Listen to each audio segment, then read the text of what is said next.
Bonjour, la paracha qu'on lira Be'ezrat Hashem ce Shabbat, parashat Kedoshim. Notre paracha elle commence comme ça, Daber el kol adad bnei Israël, Akadosh Baruch Hu demande à Moshe Rabbeinu de parler à toute la communauté de bnei Israël, Ve'amarta alehem, et tu leur diras, Kedoshim tiyu, soyez saints, ki kadosh ani, car je suis saint. Akadosh Baruch Hu ordonne à toute la communauté de bnei Israël d'être saints, pas seulement à quelques personnes, à tout le monde. C'est ça la chose spéciale que nous on a par rapport aux autres communautés. Que quoi? Que nous on doit se comparer à Akadosh Baruch Hu dans toutes les choses. Parmi toutes ces choses-là, Akadosh Baruch Hu il est saint, nous on doit être saints. On est différent des autres peuples. On ne peut pas être comparé des choses chez nous à chez eux. Nous on est quelque chose de spécial par rapport aux autres. Et c'est ça qu'est-ce qui est marqué dans la paracha. Akadosh Baruch Hu dit à Moshe Rabbeinu, dit aux Béné Israël qu'ils ne sont pas la même chose que les autres. Ils sont différents des autres. Et une des choses qui différencie les Béné Israël des autres peuples, c'est qu'ils doivent me ressembler. Et parmi toutes les choses qui doivent me ressembler, une des choses, je suis saint, alors eux aussi ils doivent être saints et faire attention à eux. Il y a une Gemara dans Avodah Zara, page Yud Aleph, Amoud Aleph. Là-bas, la Gemara elle rapporte une histoire qui est connue, une très très belle histoire, et on va la développer ensemble pour essayer de comprendre qu'est-ce qui fait la différence entre nous et les autres peuples. Là-bas, la Gemara elle raconte que Onkelos bar Klonimos, Onkelos, vous savez, dans le Chumash, il y a les psukim, et à gauche, il y a tout en araméen, la traduction des psukim. Qui a écrit ça? Onkelos. Onkelos, c'était quelqu'un qui s'est converti au judaïsme, c'était quelqu'un très très proche au César, c'était le neveu de César, et il a décidé de se convertir au judaïsme, il a fait honte à sa famille à cause de ça. On va rapporter l'histoire de la Gemara, et vous allez voir. Là-bas, la Gemara elle raconte concernant Onkelos bar Klonimos, qu'il a décidé de se convertir et de rentrer sous l'aile de la communauté des Béné Israël, sous l'aile de la Shekhinah. Cette chose, elle a mis en colère son oncle. Son oncle, c'est lui qui était le César de Rome. Il l'a convoqué et il lui a dit, je comprends que tu veux étudier la Torah, mais tu n'es pas obligé de te convertir au judaïsme. Tu peux étudier la Torah sans être juif. Il lui a répondu, il lui a dit, c'est impossible d'étudier la Torah sans être juif. C'est pas la même chose, parce qu'il va me manquer un enseignant. Alors il n'a pas compris, c'est-à-dire il a dit, quel enseignant? Je te donne autant d'enseignants que tu veux, qui vont t'enseigner la Torah. Et il lui a dit non, dans la prière le matin on dit, Baruch ata Hashem, melamed Torah le'amu Israël. Hashem melamed Torah le'amu Israël. Hashem c'est lui l'enseignant de Béné Israël, c'est lui qui donne le cours de Torah. Il faut être Israël. Il faut rentrer sous l'aile de la Shekhinah pour pouvoir étudier la Torah de Akadosh Baruch Hu. Certes, je peux étudier la Torah sans me convertir au judaïsme, mais de Akadosh Baruch Hu, de Dieu lui-même, je ne pourrais pas étudier parce que je ne suis pas Israël. Alors je me suis converti au judaïsme tout simplement parce que je voulais étudier la Torah de Akadosh Baruch Hu. Comme ça c'est rapporté aussi dans la Gemara, Brachot, page Yud Aleph Amud Bet, qu'Akadosh Baruch Hu il enseigne la Torah au peuple juif. Et tant que tu fais partie du peuple juif, alors tu pourras écouter les cours de Torah de Hashem. Sinon, tu ne pourras pas étudier les cours de la Torah de Akadosh Baruch Hu. César, il a laissé. Quelques jours, il a commencé à s'énerver au moment qu'il entendait que son neveu, il a avancé dans le judaïsme, il s'est renforcé, il commençait à avoir un statut dans la communauté. Il a envoyé des soldats pour le ramener, pour qu'ils rentrent à la maison. Au moment que les soldats ils sont arrivés chez lui, il a commencé à leur parler de la religion juive, à leur expliquer quelle beauté, quel plaisir. Et eux, ça leur a donné tellement envie qu'ils se sont convertis au judaïsme. Ils ont resté avec lui là-bas.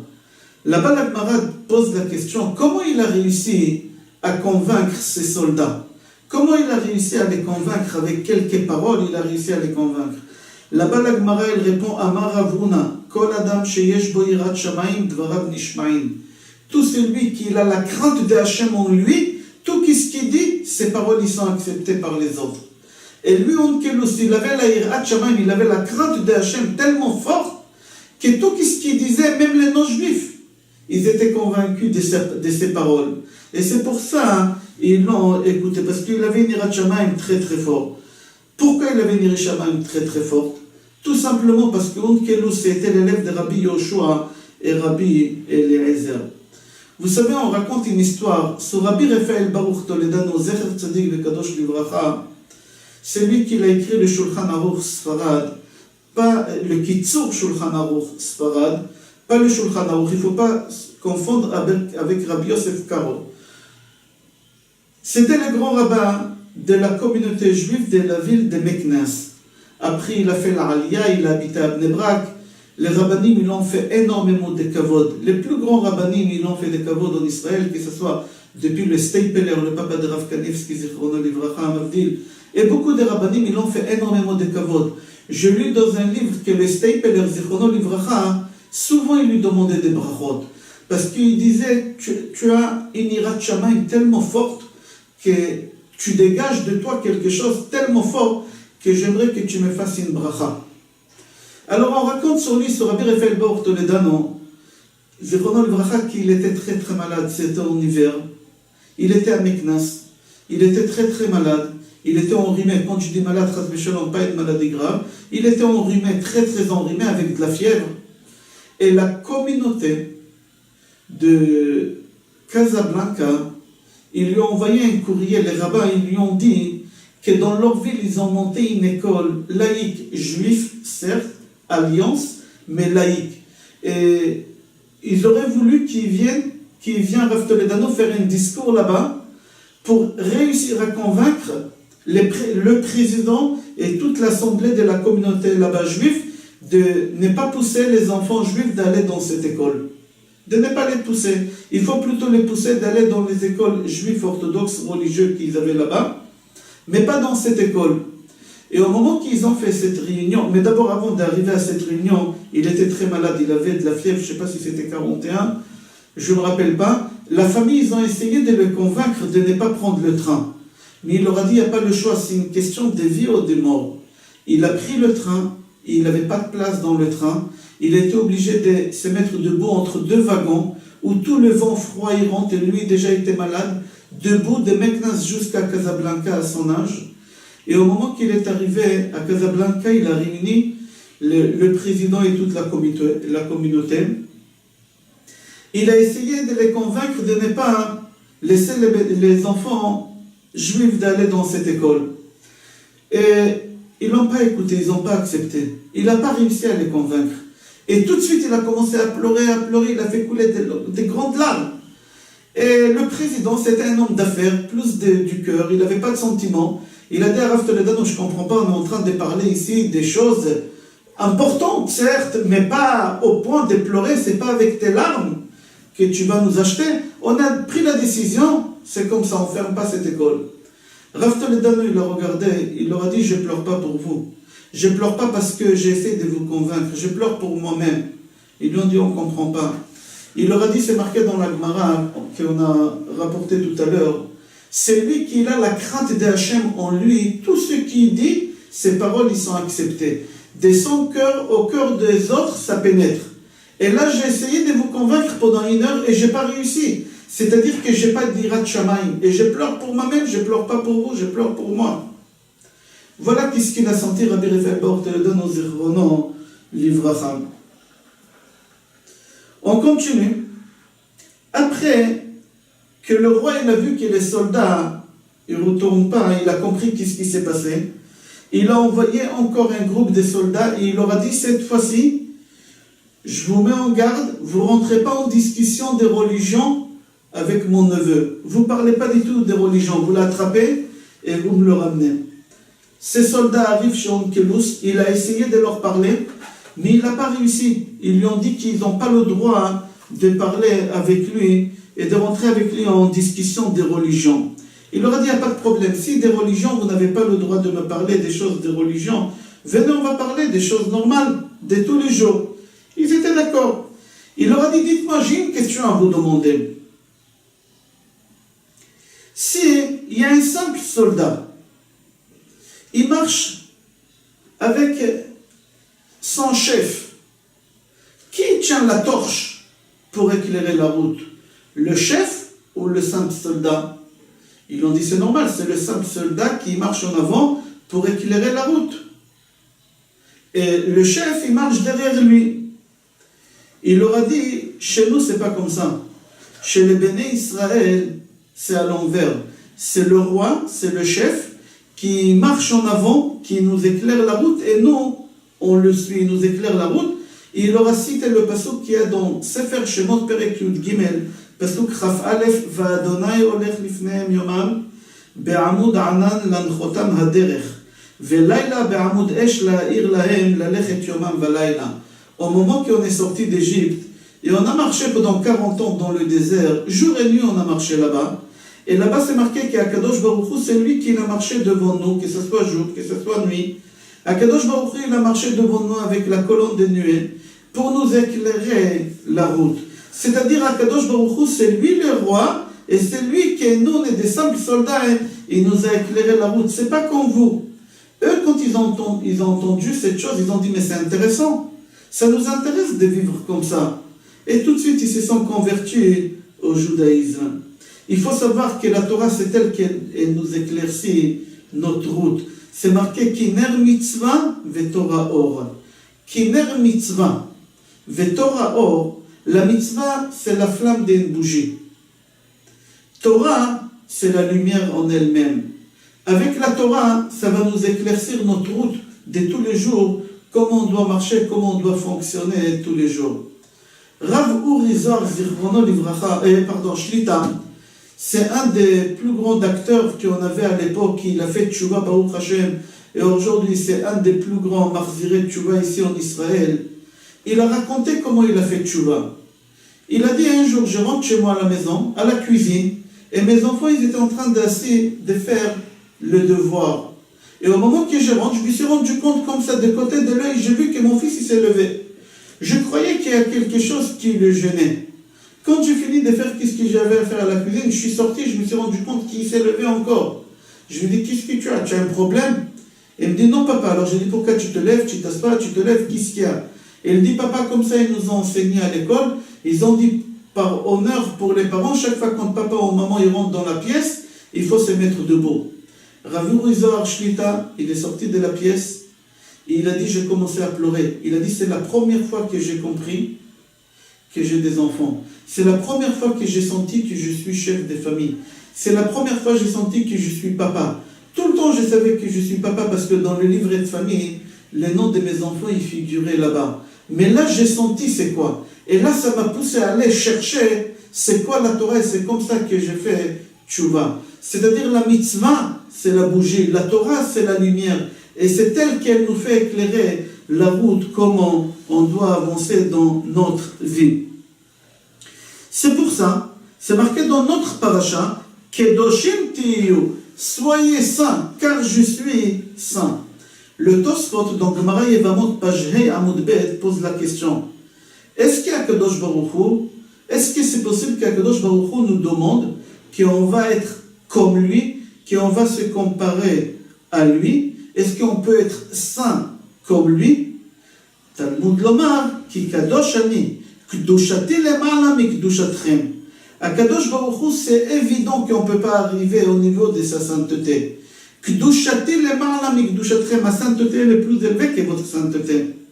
Vous ne pouvez rien faire pour arriver à mon niveau. Mais Akadosh Baruch Hu, il dit, essayez au moins de vous comparer à moi. Comment? Essayez de penser aux autres, essayez de pousser les autres de faire des mitzvot, et comme ça on va se comparer à Akadosh Baruch Hu. Et c'est ça la lumière. Et c'est exactement ce qu'Onkelos il a dit aux soldats qu'ils ont arrivé les chercher. Ils ont écouté, les paroles ils ont rentré dans leur cœur, et ils ont décidé de rester avec lui. Deuxième groupe que le César envoie, et il reste avec Onkelos. César il envoie un troisième groupe. Et il leur dit cette fois-ci, vous ne parlez rien avec lui, ni des choses profanes, ni des choses de religion, rien. Vous l'attrapez, vous l'attachez, vous me la ramenez ici. Ils ont dit d'accord, il n'y a pas de problème. Au moment qu'ils ont arrivé chez Onkelos, il a essayé de leur parler, de les convaincre. Mais ils ont dit, on n'a pas le droit, on est sourd, on n'entend rien. Il a compris que cette fois-ci, il n'a pas le choix. Il a commencé à mettre son manteau et sortir. Au moment qu'il est sorti, il s'est arrêté devant la mezouza, il a embrassé la mezouza et il a fait la tfilat derrière. Là, les soldats, ils n'ont pas pu se retenir. C'est quoi ce bout de bois qu'il est en train d'embrasser? C'est quoi ça? Alors ils étaient obligés de lui poser la question, c'est quoi ça? Il leur a dit, vous savez, dans le monde normal, le roi il est dans le palais et les gardiens, les soldats, ils sont à l'extérieur pour le protéger. Mais chez nous, c'est pas comme ça. Nous, on est à l'intérieur et le roi il est à l'extérieur pour nous protéger. La mezouza, c'est une partie de la mitzvah de la Torah qu'Akadosh Baruch Hu nous a ordonné parce qu'il veut nous protéger. Alors lui, il est à l'extérieur, il nous protège, et nous, les soldats simples à l'intérieur, on s'est fait protéger par lui. Ils ont entendu ces choses-là, ça leur a plu. Ils lui ont dit à Onkelos, nous, on était en hiver, il fait chaud, il fait froid, on est obligé tout le temps d'être dehors pour garder le roi. On aurait bien voulu que ce soit le contraire. Il leur a dit, il n'y a pas de problème, convertissez-vous et vous allez voir. Ils se sont convertis au judaïsme, ils ont resté là-bas.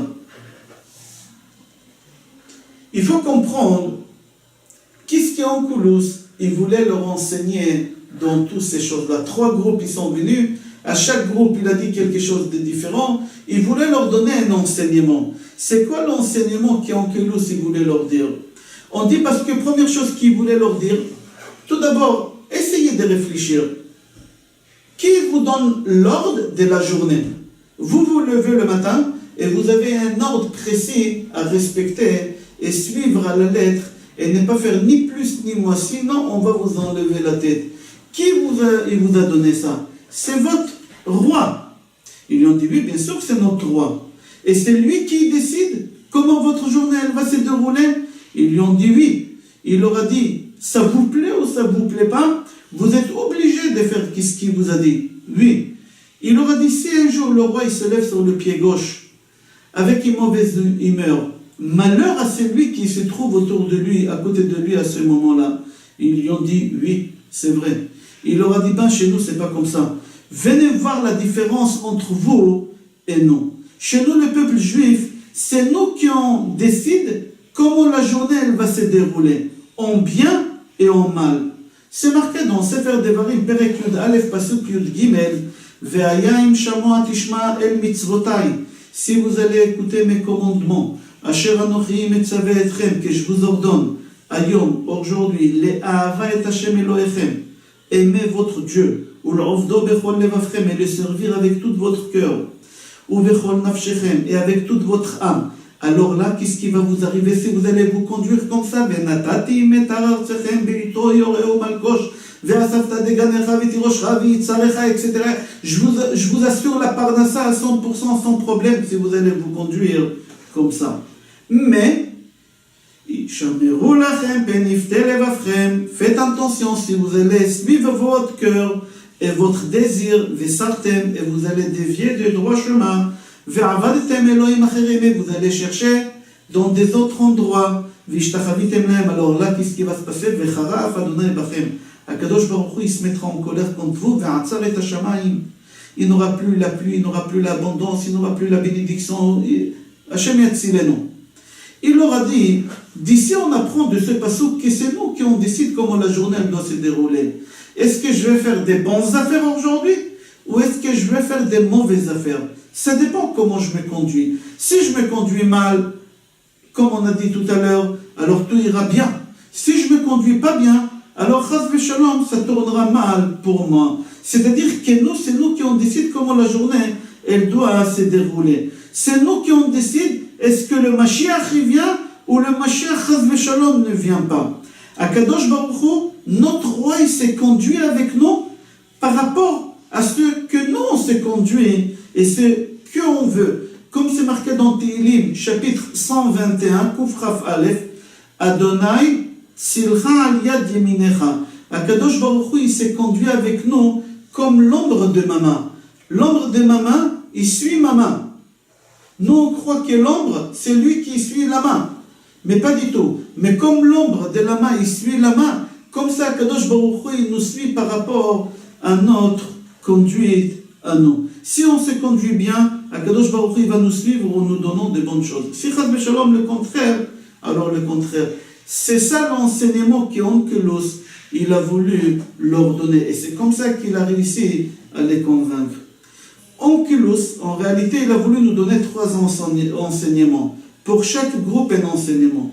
Le premier enseignement, il voulait nous enseigner que dans le peuple juif, la sainteté, c'est quelque chose pas comme chez les goïms. Chez les goïms, à Mavdil, pour être saints, ils n'ont pas le droit de manger tout le temps, ils doivent jeûner énormément, ils n'ont pas le droit de se marier, ils n'ont pas le droit d'avoir des enfants. Ça, c'est des bêtises. Chez nous, c'est pas comme ça. On a le droit de manger, mais avec des limites. On a le droit de se marier et d'avoir des enfants. On a le droit de faire tout. Mais on a un schéma à suivre. Et si on suit ce schéma-là, alors on aura la bracha. Nous, on doit vivre comme des saints. On a des enfants, nos enfants, ils vont grandir, ils vont se marier, ils auront aussi des enfants qui sont saints comme nos enfants. On les a fait grandir dans la sainteté. Pourquoi on a le droit de faire toutes ces choses-là? Parce que nous, on a des barrières, on a des limites. On a le droit de nous marier avec des limites, on a le droit de manger avec des limites, on a le droit de travailler avec des limites. La Torah, elle est là pour nous enseigner, c'est ça qu'est-ce qu'il voulait leur dire Onkelos. La Torah, elle est là de nous enseigner qu'il faut vivre avec une vie, avec des morales, avec une moralité, pas comme des animaux, pas comme des animaux, pas comme des fous non plus, pas comme des extrémistes non plus, Chas v'Shalom. Deuxième chose qu'il voulait leur enseigner en Onkelos, il leur a dit que les lois que la Torah elle nous donne, c'est uniquement pour nous. Pourquoi? Ces lois-là, c'est des phares, c'est des lumières pour nous éclairer notre route. Et c'est lui qui vit d'après les lois, d'après les schémas de la Torah, il va avoir une vie longue avec qualité plus que les autres. Plus que les autres. La troisième chose qu'Onkelos voulait nous enseigner, c'est nous qui on décide comment la journée elle va passer. C'est nous qui on décide comment la journée elle va se dérouler. C'est nous qui on décide qu'est-ce qui va se passer. D'après nos actes, d'après nos pensées. C'est nous qui on décide, en bien ou en mal, Chas v'Shalom. Mais toujours il faut faire des bonnes choses pour qu'Akadosh Baruch Hu nous donne que les bonnes choses, Be'ezrat Hashem. Je vous souhaite Shabbat Shalom, Bracha ve'Hatzlacha et Kol Tov.